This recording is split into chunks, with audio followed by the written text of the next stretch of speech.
Welcome to a special series of Leo and E-Man puts on the GM cap. And of course it's sponsored by Strideline, best socks on the hooping market. Make sure to check them out and give them a shot because I've had a lot of fun wearing them. They're super comfortable. And we'll have a special link, a Cowbell Kingdom link, so you guys can help us out a little bit. With that said though, we're gonna start off this series of us saying yes or no, yay or nay, on certain players that we believe fit with what the Kings are doing. And we're gonna start off with Julius Randle. Initial thoughts before we get into stats and how the cap might work against or in favor of the Kings. I can see the Kings playing Julius Randle. They have roughly 35 mil. The Kings would be playing. They have more. They do get. What I like about them is they get to keep up that fast-paced offense that they want. The bad thing is they would be undersized, so they would need to be playing really tough, really good team defense, night in and night out. When you go against the Anthony Davis, when you go against the Joel Embiids of this league, the Nikola Jokic's of the world. What are your thoughts on the idea of possibly going after Julius? So I've been on Julius ever since he was on the Lakers, and a lot of people criticize me for that. This is years now, right? He finally gets a shot to leave the Lakers, like most Lakers, once they leave that disgruntled, chaotic organization. I'm gonna put that out there. Players seem to flourish.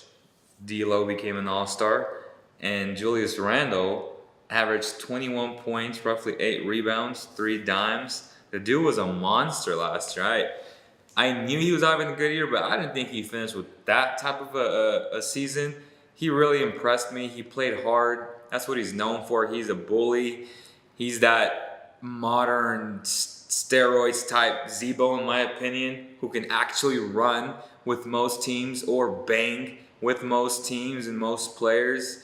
Julius Randle is, I believe he'd be a nice fit with the Kings, but again, you highlighted a nice fact of they may be undersized, but the way I see it is Marvin Bagley is 6'11", right? He's athletic. I don't see why this wouldn't work out. For the people who say, well, Marvin's not a 5, he's a 4, again, I believe he will start at the 4. He'll get the ceremonial at the power forward position, just like we had today at Global Impact. You know, shout out to my boy Jack Crawford for having a Scott Moyek type introductions to certain keynote speakers. But I believe the bulk of the minutes will come for Bagley at the 5. So when that happens, I'm okay with having a guy with Julius Randle who can rebound the ball, who plays physical defense, who actually boxes out a guy. Something that the Kings don't do, right? And if we get into the whole salary cap situation, what type of money will he demand in the open market? The Kings, I earlier said 35 million. You got to double that because Harrison Barnes just opted out. So that gives him an extra 25 million to play with. So whatever 35 plus 20 is roughly about 60 million.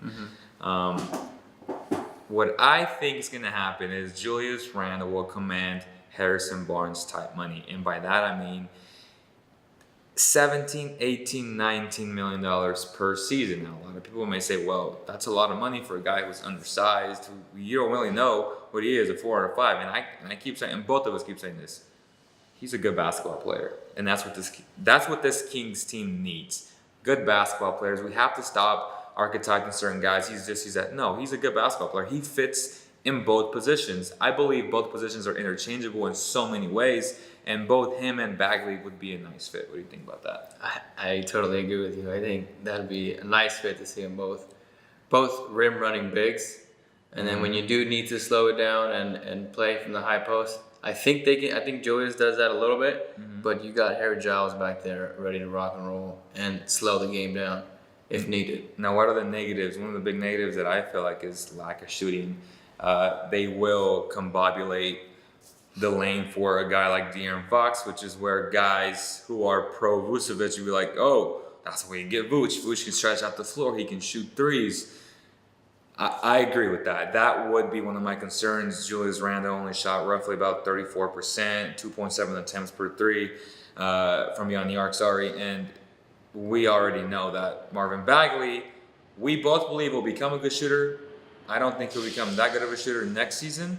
It's a work in progress for sure, but that's a major concern if you plan on starting both guys. And obviously, you have to start Bagley. He's your guy, and you got to start a guy that you're going to pay $19 million. So there's a dilemma. And another thing we got to mention is he already played for Luke Walton. And Luke Walton, if you remember, if you recall, he started Larry Nance over him, which is insane because you're like, wait, Larry Nance started over Julius Randle. I know. And it's not like Larry Nance is a bad player by any means. Also, very similar type player where they play hard, they jump high, they get rebounds. He got extended in Cleveland. Father played there, had the nice connections, got the nice contract. Shout out to LeBron's agency. That's what happens when you're connected that way. So, I guess, do you see any other negatives besides shooting? If you do end up starting both? Yeah, shooting, you're undersized. But other than that, it's a lot of positive in terms of what are we valuing the most, which is the offense, right? We still want this team to run. If that's what you want. That's interesting. You said what do we value the most? Yeah. What do we value the most for Kings fans? What do you value the most this upcoming season? Because a lot of people are hitting us up on DM. I'd rather have Tobias Harris than Harrison Barnes, and I'm like, I'd rather have Harrison Barnes because he's an exceptional defender. I believe Tobias is maybe a little bit better offensively, but to me, this team needs defense, right? Or yes. What do you value more? Well, I think the thing I value the most for this team is solely on Fox. So if Fox needs his team to run, we need players around him who can run.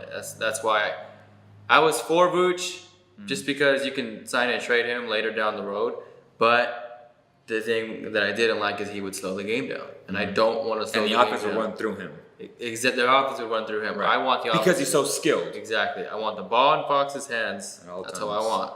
And Buddy, Bogey, Barnes, all those guys getting touches, shooting the ball, and the bigs just run and gun, pick up the missed rebounds and go dunk it. Yeah, and for the misconception that there's a certain individual who's a Broncos fan, he's always saying that I think bad or Bagley or whatever the case may be, and I kind of put out the perspective on the first offseason podcast where I was like, look, there's different perspectives, different philosophies. I put them all out there. I said, you have the team where Bagley averages DMC stats. And I called him out. I said, you're the type of guy who would want to say I was right in the expense of Kings losing games and Bagley averaging 28 and 12.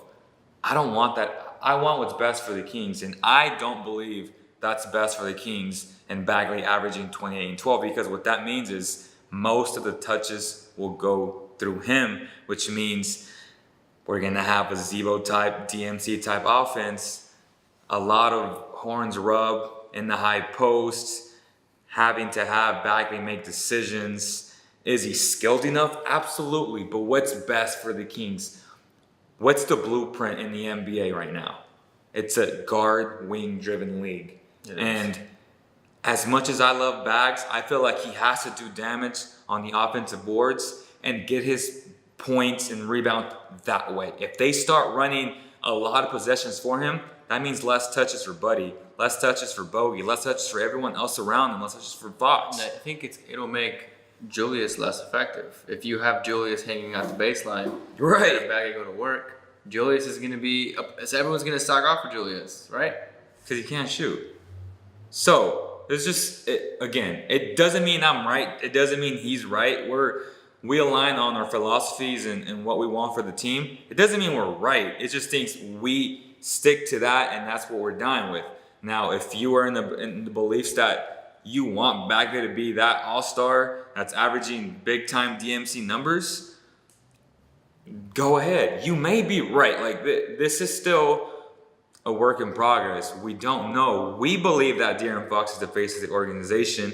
We believe that he's going to average probably 24 points next year, 23, somewhere around there, because there's 6 points every game where he either misses a layup, he doesn't get a foul call, and we're like, if you add those up, it's going to average to that. So I'm thinking, I don't think they'll score more points than last year. They scored a lot of points last year. So what did I say when Bogey came back? Whose stats are going to get sacrificed, right? Yeah. So if you put that in perspective, whoever they bring in with Harrison Barnes now, whose stats are going to get sacrificed? I can't imagine them scoring more points because that means they'd shoot a higher percentage. Which means if that happens, they're going to win every single game, which is not likely. Like, guys miss shots, and guys get certain opportunities, certain shots, certain amount of shots. My thing is, can Bagley be effective without having so much of the offense run through him? So we'll just leave it at that. We appreciate Strideline. Make sure to follow them on Instagram and hit strideline.com for more information. We'll have a link, a Cowbell Kingdom link. Also, make sure to share this with all your fellow Kings fans. If you guys like our podcast, there will be an audio version available as well. And we would love for you guys to drop us a review saying you guys suck or we're a big fan, whatever the case may be. We still need a rating. That way it circulates well, just like YouTube. Slap a like button, slap a dislike button, whatever the case may be. Drop a comment, yeah, first, last, whatever the case is. We thank you guys so much for visiting our Basketball Zone Cowbell Kingdom YouTube channel. We'll see you guys on the next video, which is in about 5 minutes.